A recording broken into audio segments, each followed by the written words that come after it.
Alright guys, so welcome back to Journey to Bushcraft. In this video I'd like to talk about knife safety. Now, knife safety is something that I find and I feel is very important. Everybody's got to have a bushcraft knife. Well, that's the general feeling these days. And there's so many of them on the market. Each one of them is very much as deadly as the other one. Now, I am by no means an expert or anything like that, and I'm sure there's things that you'll see in this video that people will say, oh well, they should be doing this or they should be doing that, and so on and so forth, and that's fine.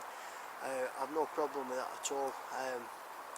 But one of the things that I feel, why I feel so strongly about it, and that I really wanted to talk about the subject in a video, is that I've seen more and more people who on videos on YouTube and whatnot, people who are using knives very dangerously,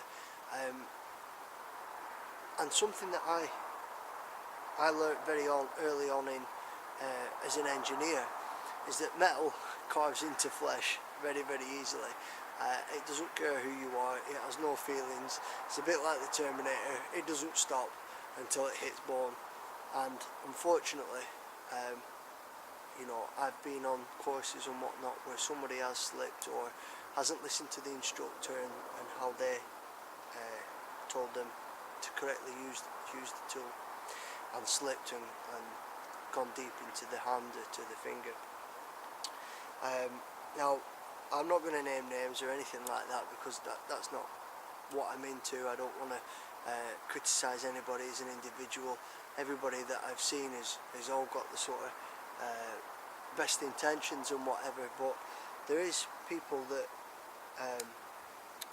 how should I put it, believe that you can just sort of watch some videos or get out there and learn yourself and do it yourself and all that kind of stuff. And I don't entirely believe that to be true. I believe that proper instruction is necessary in a few fields. Now, there is quite a few videos online on YouTube that, you know, cover knife handling and stuff, but I've seen a few just recently where, let's say, they were very dangerous, or one sort of slip or whatever is all it would have taken for that individual, whilst out making a video, their situation to become very bad very quickly. One of the examples I'll just give you is a chap was sat there like this, legs spread, and he had his fire lay in front of him that he was preparing, and he had a stick in front of him like this, and he was kind of in this position and he was carving. Now, that's fine, okay, you know, chances are you'll go that way, but down each one of these legs here and here, there's one of your main arteries, and if you pierce into that for whatever reason, if you lean, if you slip, if you do anything, you notice now my knife is over here, out the way, well away from my body. I'm holding it with the edge pointing away. If anything was to happen, or if to slip off that, hit a knot in the wood, whatever, and go straight into your leg on your own without the proper first aid kit or anything, well, basically you're in a very bad situation very quickly. So for me, this position, carving here, is a no-no, because you're at too high a risk of going into your legs. It's better to eliminate that risk factor completely. All that lad would have had to have done is turn his body to one side, like so, and with a straight arm pull the stick back, and he would have had exactly the same cut that he was using but in a lot safer manner. My arm is locked, my shoulder is what's doing the work, and this hand is pulling the wood back like this. I'm using the muscles in my back to do a very controlled cut. Now, you know, and I'm not putting any pressure on that at all. You know, and I'm achieving exactly the same cut that that lad was doing. Well, he was trying to achieve, and he was achieving it, but it was very, very dangerous. So that's one way of doing it. Now, the other way is to keep the knife up here, like so, and it's the scissor cut, which is a powerful cut, and that uses the muscles in your back as well. To keep this arm close to your chest here, so there's no chance of losing control. Everything's nice and tight, your elbows are in, your hands are close to your chest, and all you're doing is going from this position and pushing back like that. And that's a very, very powerful cut. Also, one of the things that is a bugbear of mine is that you see people doing this, and I'm going to do this for the intents and purposes of the video, and that's it. This is one of the only times you'll ever see me do this. Knife in hand, get up and walk off. Now, I'm in a woodland with roots, branches, trees falling, slime, everything's wet, rocks, all those kind of things. If you've got a knife in your hand and you're walking from one area to another, there's every possibility that you can fall, and you can fall with that knife in your hand. One of the things that fortunately I was taught very early on was that, again, this is very, very dangerous tool. And if you're going from this position to that position, whether it's 5 foot, whether it's 10 foot, whether it's a quarter of a mile away, put your knife back in its sheath where it's nice and safe, and it's not going to do any damage. That's what a sheath is for. And for the couple of seconds that it took me to do that, I know that if I do fall or whatever, I've got my hands open, and I'm not going to put it down with the knife in my hand. There's no chance of doing any damage like that, or falling onto it, or anything as severe as that. The other one is, what people do is this one. When they're at this side of a log and they're working away and they're doing some work, and they just wang it in like that. That's not doing anybody any good, or your knife, apart from mucking it up. Or there's a chance that you could fall on it, there's a chance that that could fall out, you could lose it. Your sheath's there for a reason.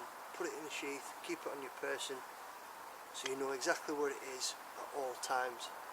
Every time that I get up and I do a chore or a job or whatever it is around the camp, my knife is there at my side. Now, I'm in a local woodland today, and I've come out to purposely do these videos. If I'm camping, then, or if I'm just walking through this woodland, my knife, if I have it on me, or you know, a sheath fixed blade knife like this, if I have it on me, will remain in my bag, nice and safe. It's tucked away. I know exactly where it is. It doesn't go on my belt. I don't sort of. The first thing that I do is when I get out of the car, put it on my belt. I don't need to. It's nice to have one on you, so that if you ever need it for a job, a chore, or whatever, carving, whatever, blah blah blah, it's, you know where it is. It's great to use. But for all intents and purposes today, that's on my belt. If in this area, if we were setting up a camp, then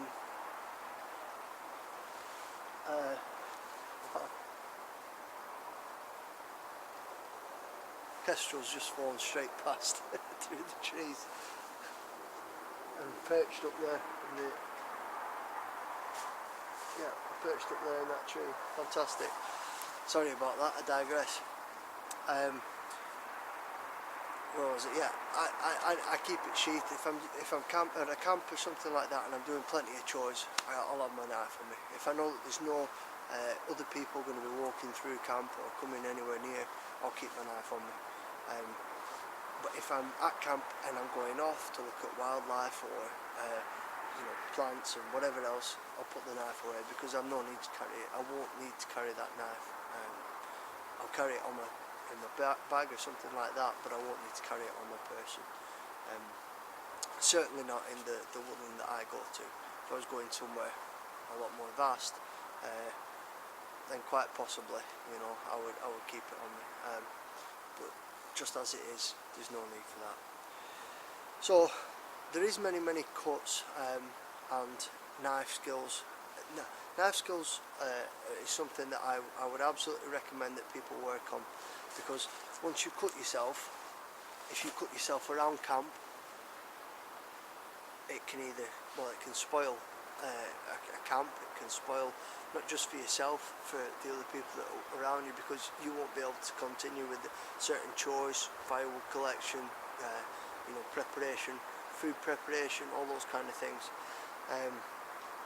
So yeah, you won't be able to continue with those kind of things. Now, one of the other ones is the different cuts. So we've gone through the side one where that's a power cut. We've gone through this one where that's a power cut. For finer detail work, I find that if you put your thumb up the side like this is a well-known cut as well. Have the stick or your piece of work, whatever you're working on there. Again, everything's tucked in nice and tight. The blade's now facing you. It's a reverse grip one. Your fingers and your hand are behind the blade, and you can, let me see if I can just move around for the camera. There, you can work there. Normally I'd be working with this in here, and you can get nice fine cuts. If I do slip, it's not going anywhere because my arm is there. If I do slip, it's just going to go there. It won't go into me. The blade is vertical as well, by the way, so it's there. The other one is the forward motion cut and a slicing motion. If you just get like this and try to push on wood, it's very hard, very resistant. But if you do this, you angle the blade and slice that way, that's what it's made for. It works better, like so. So again, I'm not going to go too much into this because I feel that there's people out there that know far more than I do on knife safety, on knife use. There's some great videos out there on those things. What this is more so is to stress the importance of learning how to correctly use a tool like that, so it is safe, so that you can use it in a safe manner and you're not endangering yourself or anyone around you. Hope you find this useful. Please comment, subscribe, chat, send me a message if you want to discuss it further or anything like that. Or if there's any other thing that you think I should cover, then feel free, absolutely. Hope you enjoy it, found it useful, and I'll see you again in the next one. Thanks a lot, cheers, bye.